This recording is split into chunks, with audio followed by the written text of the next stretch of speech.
imagine that if you're listening to this episode, or if you're a regular listener of this podcast, you've had a serial killer phase. Mine, which started as a teenager when I would troll the darkest crime websites the early 2000s had to offer and indulged in mass market paperbacks from the 80s and 90s that I bought on eBay, has lasted, if I'm brutally honest, until very recently. Serial killer films, whether you choose to see them as horror films or psychological thrillers or something in between, go hand in hand with true crime. Some might even say that they're indistinguishable from one another.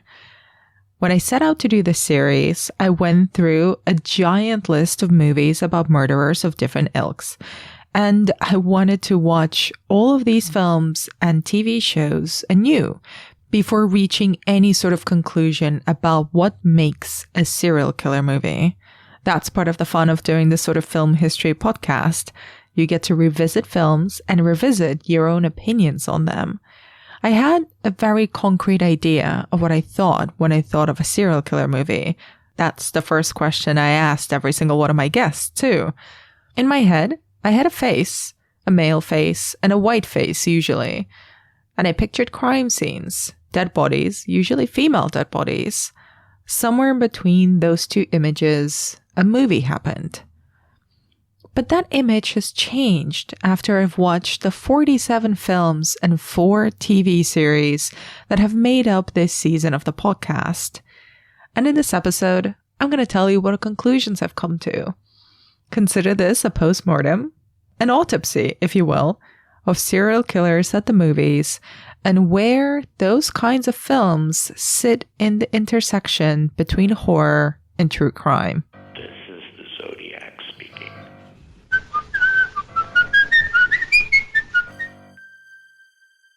Killing must feel good to God, too. He does it all the time. And are we not created in his image? We all go a little mad sometimes. After all, murder is, or should be, an art. I could kill you now pretty easily. Do some interesting things before anyone showed up. What are these films you can't wait to look at? Welcome to the Final Girls podcast. I'm Anna Bakatska, your podcast host, and this is the finale of our series dedicated to on-screen serial killers of horror film and TV history. I should warn you at this point, this episode, given the nature of the films that I've been covering for the past few months, will contain some pretty gruesome details and occasionally graphic language in the clips that I've played from the films that I'm talking about. With all that said, listener discretion is advised.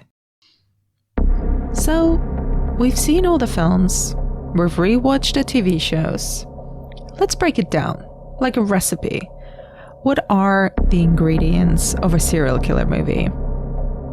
First up, there's a fantasy. Many see ducks and ducks eat oats and little lambs eat ivy. I can't eat ivy too, wouldn't you? Next, there's a murderer who holds on to this fantasy like his life depends on it until it consumes him, overwhelms him.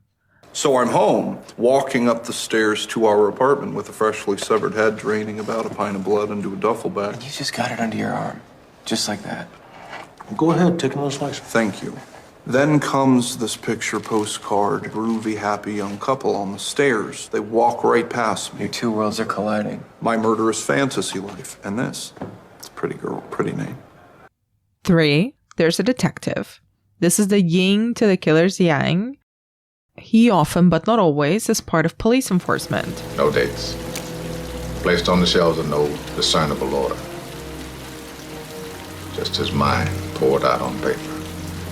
Looks like a life's work. If we had 50 men reading in 24-hour shifts, it'd still take too much. I know.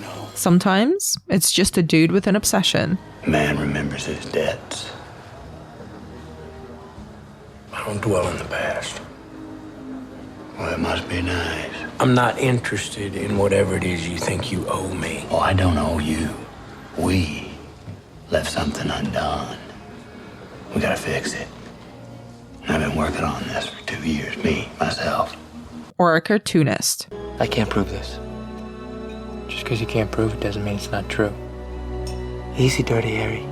Or a multimillionaire with unresolved mummy issues. Wait, he's involved in this? No, he's not involved. How do you know? He's a goddamn vigilante. He could be a suspect. What are you doing to me? We used to be partners. I'm just trying to find the connection, Pete. He lies still. Excuse me? The riddle. What does a liar do when he's dead? He lies still. The detective's obsession with finding the killer is often his own fantasy. It's not so much the stopping of the murders themselves, but the solving of the puzzle that consumes him until the crime is resolved. Or, like at the end of Zodiac or Memories of Murder, he can look the killer in the face and feel like the puzzle is complete. And finally, that's the fourth ingredient. The puzzle.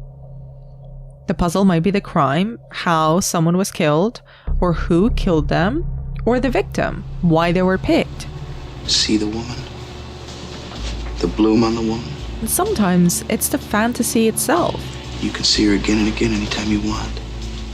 The puzzle becomes an act of recreation of the killer's fantasy, of reimagining the serial killer's modus operandi, retracing his steps until the fantasy, the design, becomes clear. And you know you need a bolt cutter and every other goddamn thing. Because everything with you is seeing, isn't it? Your primary sensory intake that makes your dream live is seeing. Reflections, mirrors, images. Can be contained, broken down into a series of patterns that will lead the detective to finding the killer. The fantasy and the puzzle are therefore two sides of the same coin, as are the serial killer and the detective determined to catch them. It was really hard in programming the series to focus on the killers as opposed to crime and detective fiction. Although some films, like the aforementioned Zodiac or Memories of Murder or Seven, or I'm just listing David Fincher productions here, Mindhunter as well, often really focus on the detectives doing the pursuing as opposed to recreating the fantasy of the killers.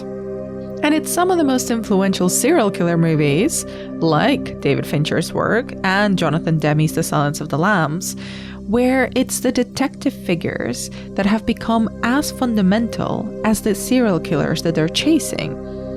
Throughout these films, we're trying to solve the mystery of the murderer alongside the detective. We become the detective, trying to piece together the clues, figure out the person, the fantasy behind the crime scene, while at the same time being horrified at the details of it. And it's the mystery that also keeps this weird little niche genre with mass appeal going back to one crucial unsolved series of murders.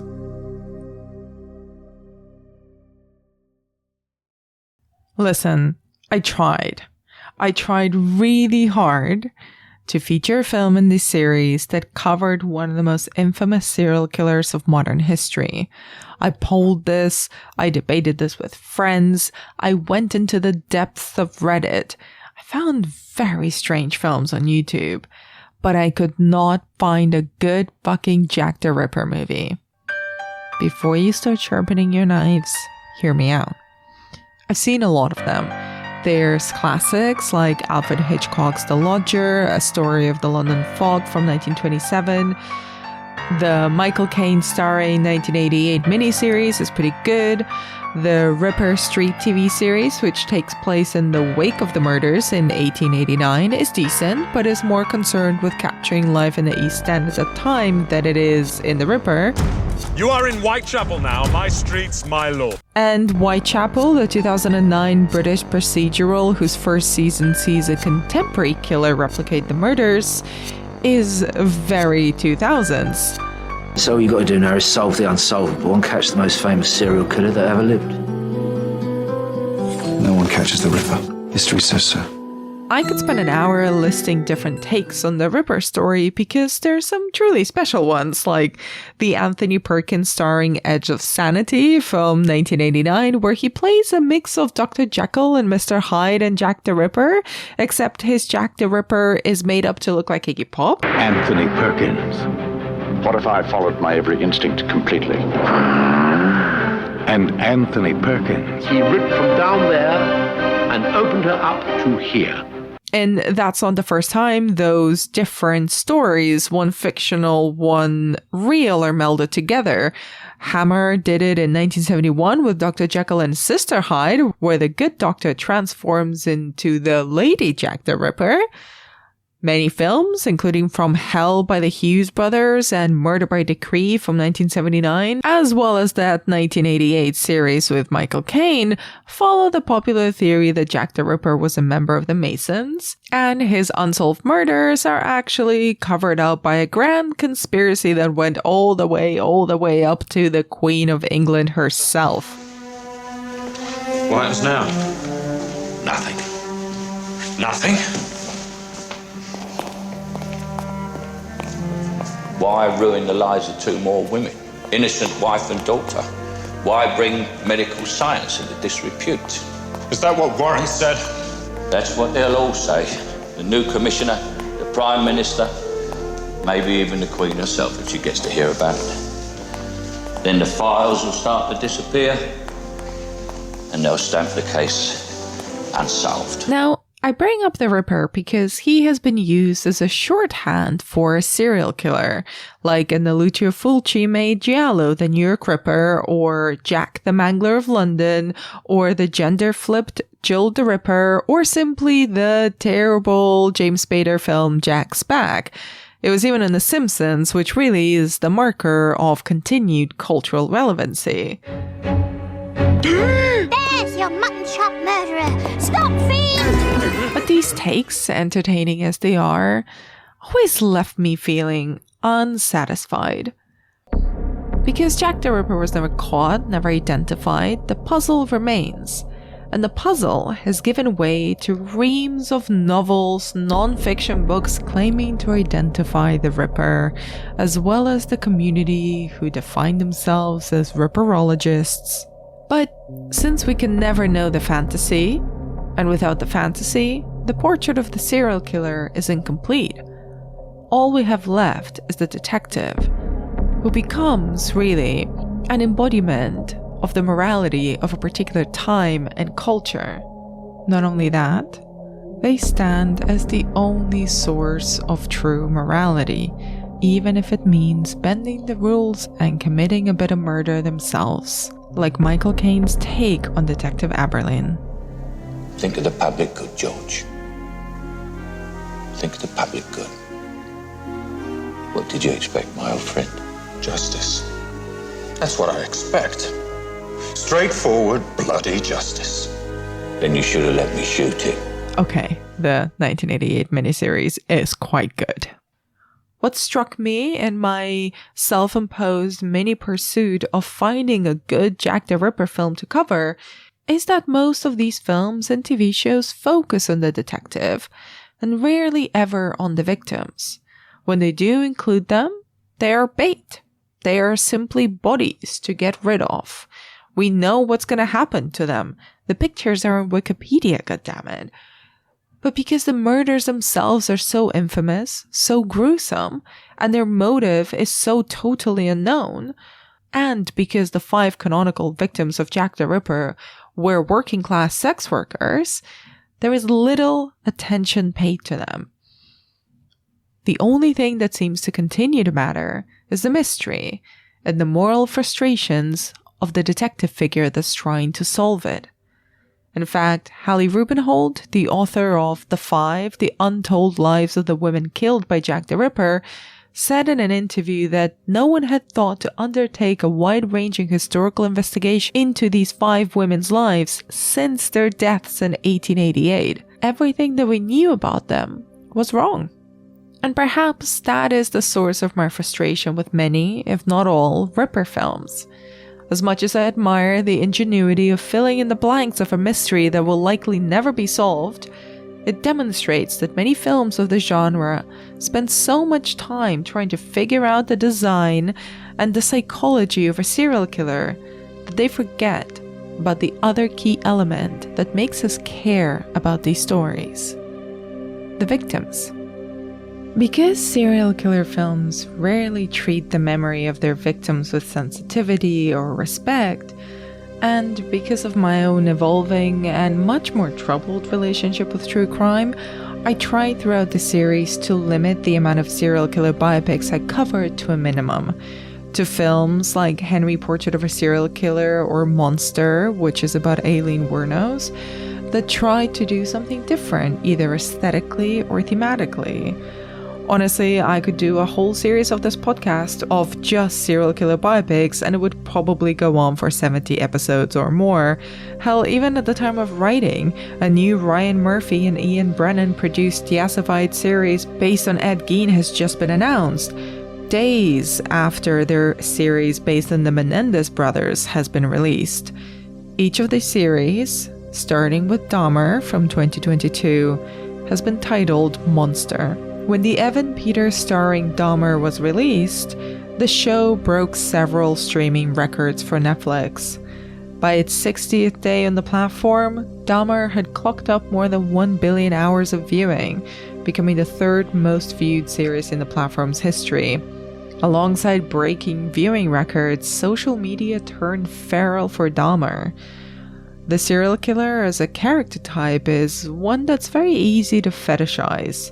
There has been much written and said about the trend of casting conventionally attractive actors in the roles of absolutely by no measure attractive serial killers and objectively reprehensible people.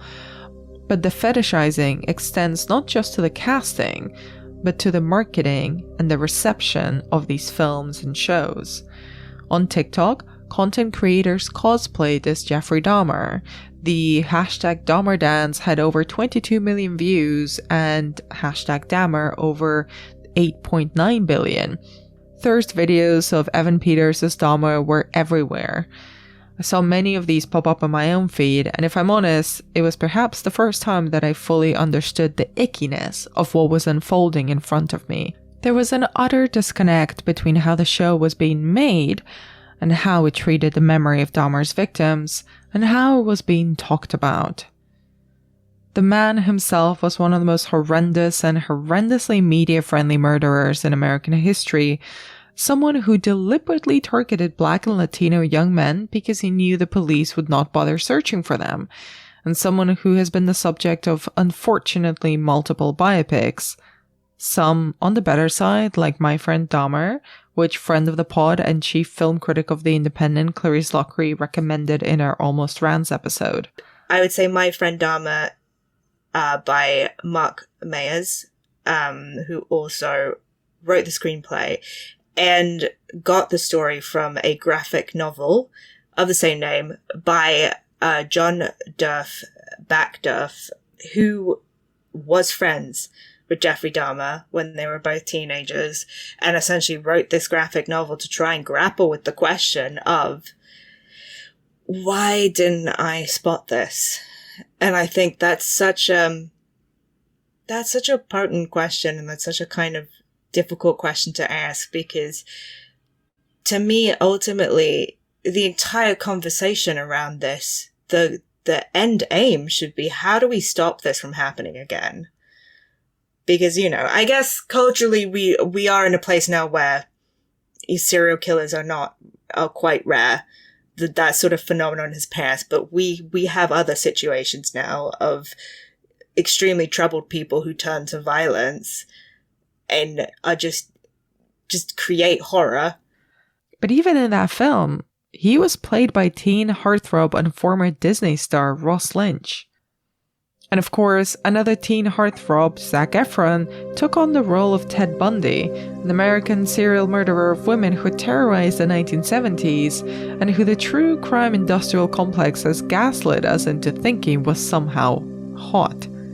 The fact that that is one of the most persistent dominating narratives around a man who killed 30 women is some long-lasting bullshit. These contemporary dramatizations of real-life serial killers exist alongside fictional but similarly yassified ones like Joe Goldberg from You, and have a similar audience reaction that makes them into some sort of pin-ups. This has the effect of making us step away from the horrors and more into the territory of gossip and Hollywood making. I am not casting judgment on the actors here. I am very happy for Evan Peters and Penn Badgley and Charlie Hunnam to get more work. After all, like any creatives, they probably want something that is challenging, roles that are even scary to attempt.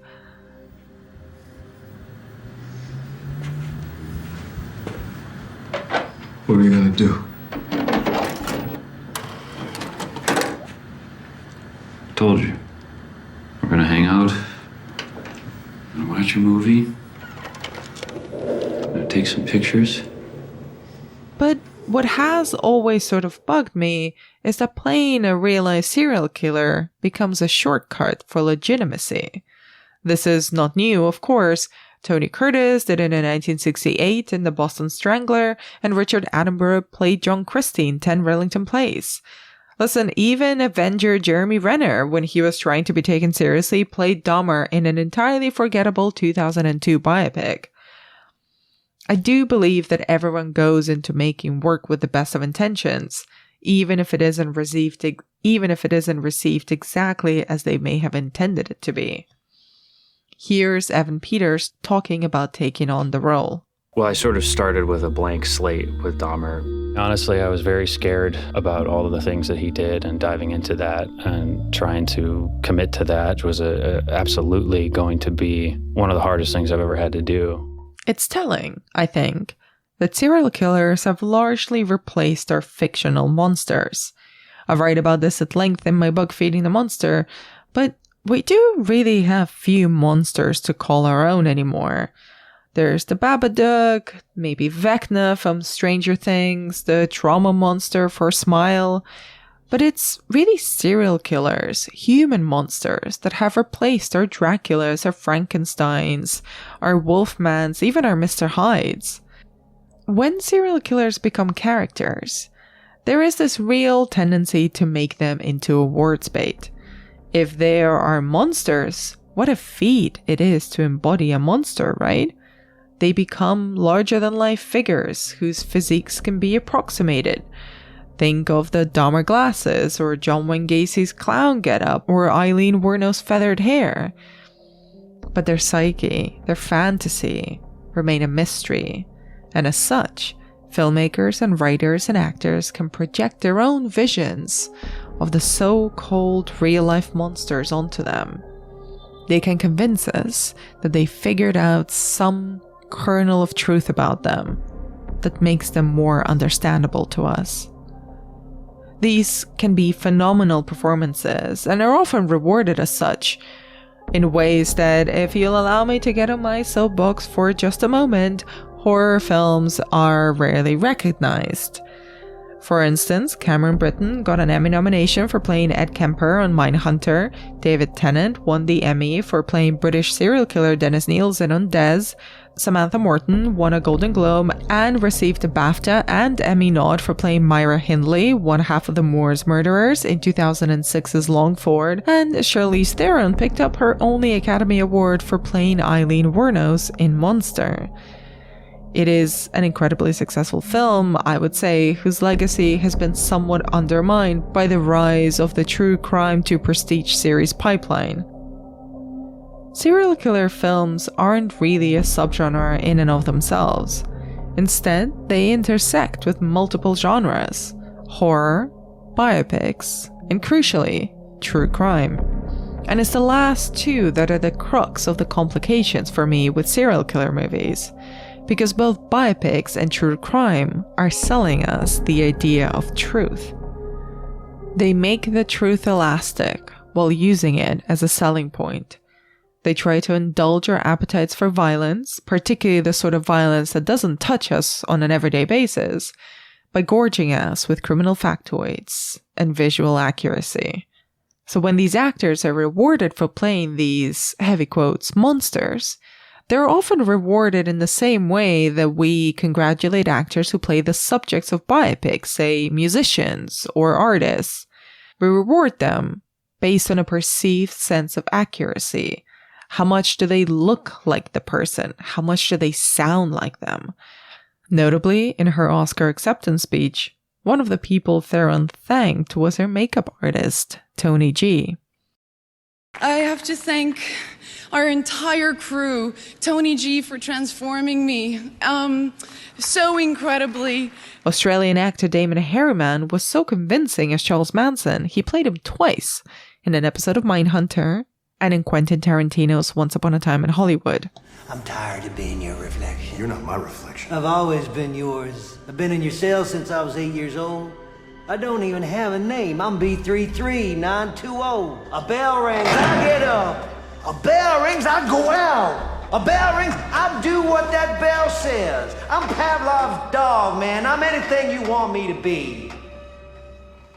In her essay about true crime for The Believer magazine, Sarah Marshall, she of You're Wrong About fame, wrote, I ask why we use the word prolific so unthinkingly in this context, as if some serial killers are like J.D. Salinger and others are like Stephen King.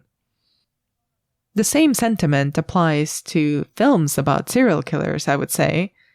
The language of achievement we use for serial killers and our expectation for forensic accuracy of their portrayals in media is disturbing because it has become its own aesthetic. Those movies and shows, though, don't scare me. But recently, and even as I've been making this series, I've noticed a shift in myself and in the culture. These performances, these films, and these shows, they are severely questioned. Their claims of veracity and their treatment of victims are often called out, and rightfully so. This is actually something that Jen Adams and I got into talking about recently. Jen is a film critic for Bloody Disgusting and many other outlets, as well as the co-host of the brand new podcast Murder Made Fiction, which analyzes fictionalized adaptations of true crime. I had a real aversion to true crime for a long time because I felt like it was really exploitative, and I think it can be very exploitative. We're talking about real victims, real people, and I think death is like the ultimate loss of agency. You lose control of the way your story is told, and I think we are starting to really confront that as an audience. As true crime begins to kind of spiral and becomes a really dominant force in podcasting and in media, we are thinking, okay, are we glamorizing Ted Bundy? Does casting Evan Peters as Jeffrey Dahmer present him as a rock star? And I've got a lot of conflicting feelings about that. I don't think it is ever a black or white yes or no. I think there's a lot of nuance to the conversation because what is the benefit of telling these stories? And specifically when we're talking about Jeffrey Dahmer, like, yes, we are telling his story, and yes, we are telling the story of the victims, but we're also telling the story of the Black community in Milwaukee, the queer community in Milwaukee, the way the police really let their communities down. We are thankfully, I think, starting to centralize the victims and the larger communities that surround the victims and the way these stories have rippled out. You know, we just talked about what this story means now, and I think that is what true crime is really starting to address in a way that we weren't here. Before we were like, oh my gosh, the devil. Oh no, the devil. You know, and I find we have a much more sensitive lens now. You can see that in the reaction to the aforementioned monster series like Dahmer and the Menendez brothers. You can also see it in books, like Alice Slater's Death of a Bookseller or Eliza Clark's Penance, both authors who I've had the pleasure of interviewing on this podcast, who challenge through their novels their own and our understanding of the so-called world of true crime fandom. Here's a bit of my conversation with Eliza Clark. One of my sort of issues, I guess, with true crime stuff and the sort of place that it's in socially and culturally at the minute, Mhm. is I really don't like the way that people kind of try and frame their interest in it as like virtuous, or like it's anything other than a bit prurient and voyeuristic. And I think I feel like I've at least always been aware that my interest in it was prurient and voyeuristic. And I think it's kind of fine to engage in things like that, because I don't know, I just think it's very human. You are just interested in, people are interested in death, people are interested in ways that they might personally die, people are interested in ways that other people die, and people are interested in like extreme personalities and strange behavior. And there's this feeling that like, I guess like something like this could kind of happen to anybody, which I think is very like alluring and very interesting to almost kind of like play that out in your head, that scenario of like, what would happen if I was murdered? What would happen if someone I know was murdered? And what would happen if I was solving a case kind of thing? And I think it's that what would happen if I was solving a case question, which has become particularly dangerous in the last couple of years. Yeah. As we have more and more people taking up this kind of sleuthing role and kind of injecting themselves into investigations. And I suppose that has kind of had, in some cases, in very few cases, there have been positive outcomes with that. When you think about the genealogy work that was done to catch the Golden State Killer, I do think there is like a good place. There is definitely a place for the true crime book. Documentaries can kind of go either way. It's the same with dramas. I just don't think like we really need like fictionalized versions of true crimes, especially when you can just like kind of like, I guess like I did, you can pull things from real crimes and make something fictional. As I've been exploring these films, going from the early expressionist examples of Fritz Lang's M or Alfred Hitchcock's 1940s efforts like Rope and Shadow of a Doubt, which still had a very clear moral line, and spent a lot more time highlighting the fear and the disgust that could exist once a killer invaded a community. Since the 1960s, with the double whammy of Psycho and Peeping Tom coming out in the same year, the serial killer was an almost pitiable figure, completely consumed by his impulses.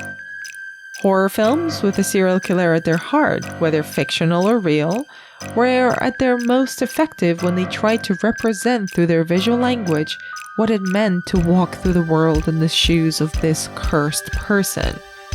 The dreary, dank Chicago of Henry Lee Lucas in Henry Portrait of a Serial Killer, or the superficial, glossy fake reality of Patrick Bateman in American Psycho. Even the exquisite taste and soft lighting of Hannibal Lecter in the series Hannibal felt like it was a recreation of his mind palace more than any world we know. When we have gone from this life, Jack Crawford and the FBI behind us, I would always have this place. In your memory palace? My palace is vast, even by medieval standards. Just kiss already. Our appetite for true crime and the multiplicity of channels eager and able to satisfy that hunger has deviated from the internal atmospheric direction our horror has taken over the past decade. We're not even that interested in the puzzle either.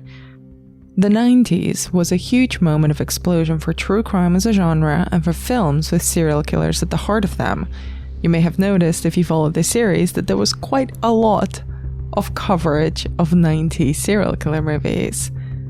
Starting with the exquisite Silence of the Lambs and following up with David Fincher's Seven, and the multiplicity of copycat films like Kiss the Girls and Along Came Spider, both with Morgan Freeman, 8mm with Nick Cage, The Bone Collector with Denzel Washington and Angelina Jolie, Taking Lives also with Angelina, In Dreams with Annette Bening and Robert Downey Jr. in clear-eyed contact lenses for reasons, something called Bone Daddy that I shall not be watching, and 3 spelled THR number 3E because the 90s.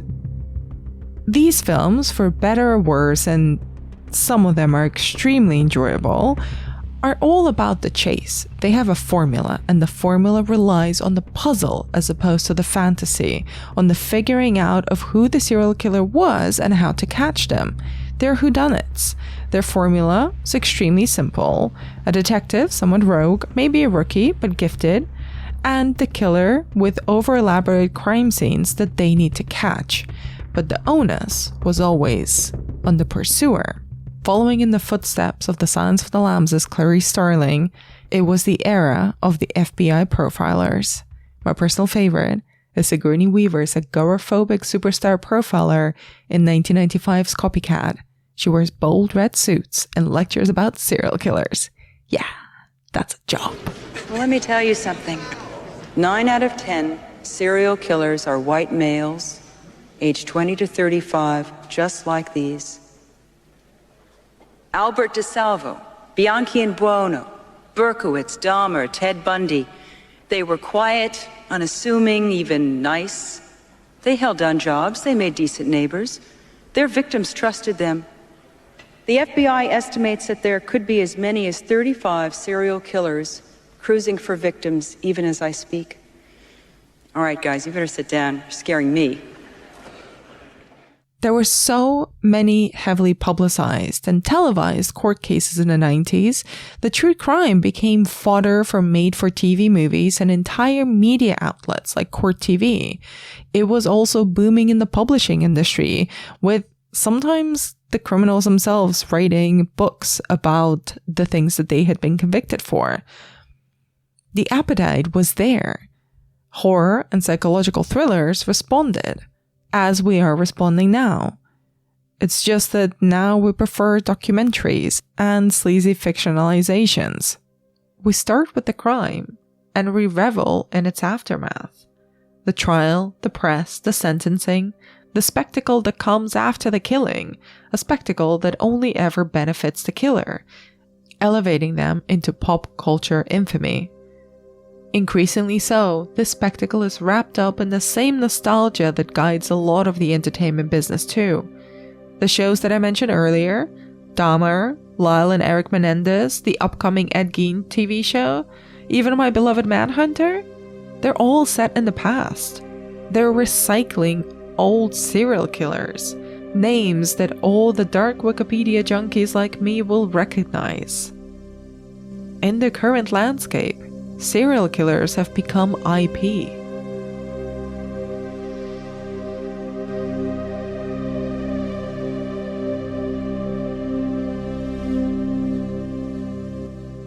When it comes to serial killer movies, and particularly serial killer biopics, the emotional truth is much more important. This is something the critic and horror doyen Alexander Heller Nicholas mentioned when we spoke about the Snowtown murders. That's something that true crime has rarely been able to provide us with, and horror can.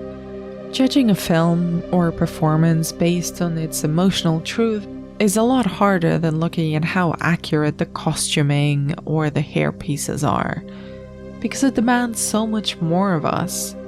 So it's not really the depiction of serial killers, but the question which has changed. It's no longer about how accurately a movie or a show approximates a killer or their violent acts, but what is it telling us about ourselves now? Like Clarice said earlier, maybe serial killers are passé and they're no longer such an active threat as they might have been in the 70s. But they're still violent people. If serial killers have been transformed from a real-life menace to a pop culture monster, what can we learn from these depictions about ourselves and the world that we live in?